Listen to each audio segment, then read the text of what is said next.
Ever wondered what makes someone fall head over heels for you? Well, strap in, because we're about to dive into the fascinating world of attraction. Attraction, as we know, is a complex phenomenon. It's a dance of the senses, a mysterious force that draws us to one another.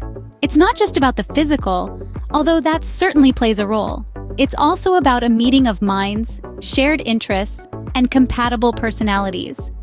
Think about it. When you're drawn to someone, isn't it often because you share a similar sense of humor? Or because you have common goals and dreams?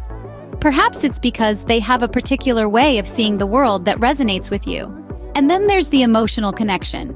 That deep bond that forms when you truly understand and empathize with another person. It's the glue that holds all the other elements of attraction together. But can you actually influence these factors to make someone fall for you? The answer might surprise you. First, let's demystify love a bit and look at the science behind it. So, what's going on in our minds when we're falling head over heels?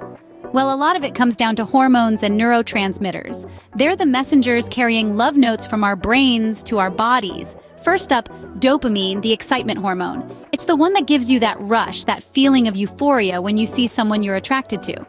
It's like a natural high, and it's all thanks to dopamine.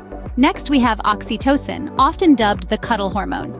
It's released during moments of intimacy, fostering a sense of connection and attachment. It's what makes you want to snuggle up and stay a while. And finally, serotonin. This neurotransmitter is responsible for mood regulation. When we're in love, our serotonin levels may decrease, leading to those obsessive thoughts about our beloved. Knowing this, it's clear that love isn't just a matter of the heart, but also of the brain. Now that we understand the science, let's delve into the art of making someone fall for you. At the heart of attraction lies self-confidence. It's that undeniable spark that radiates from within, captivating those around you. But remember, it's not about projecting an image of perfection. It's about embracing your unique qualities, quirks and all, and carrying them with a sense of pride. Next, we have authenticity. It's about being genuine, true to your word and actions. It's about showing your true colors and not being afraid to let your personality shine through. Pretense can only take you so far. Authenticity builds lasting connections. Lastly, emotional availability. It's about opening your heart, allowing yourself to be vulnerable, and actively listening to the other person. It's about being present and emotionally attuned to their needs and feelings. Remember, the first person you should love is yourself. Others will follow suit. Once you've sparked interest, how do you deepen the connection? Well, it's all about creating shared experiences. These shared moments, whether they're laughter-filled adventures or quiet nights in, help to build a strong emotional bond. It's in these shared experiences that you begin to understand each other better, to see the world through each other's eyes. Open communication is another crucial aspect of building a connection. It's about being honest and expressing your thoughts and feelings.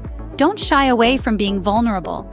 It's in these moments of openness that you truly allow someone to see the real you. And it's in this vulnerability that a deeper connection is formed. Never underestimate the power of mutual respect. It's about valuing each other's opinions, listening, and understanding. It's about making the other person feel seen, heard, and appreciated. Creating a strong bond isn't about grand gestures, but about small, consistent acts of kindness and understanding. Finally, let's talk about one of the most important, yet often overlooked aspects of love: patience. It's a virtue, they say. And in the realm of love, it truly is. Patience is allowing the seeds of affection to take root, to grow, and ultimately to bloom. It's understanding that love, like all good things, takes time. It's crucial to remember that love can't be rushed or forced. It's not a switch to be flipped on demand. Every individual moves at their own pace, their heart beats to its own rhythm.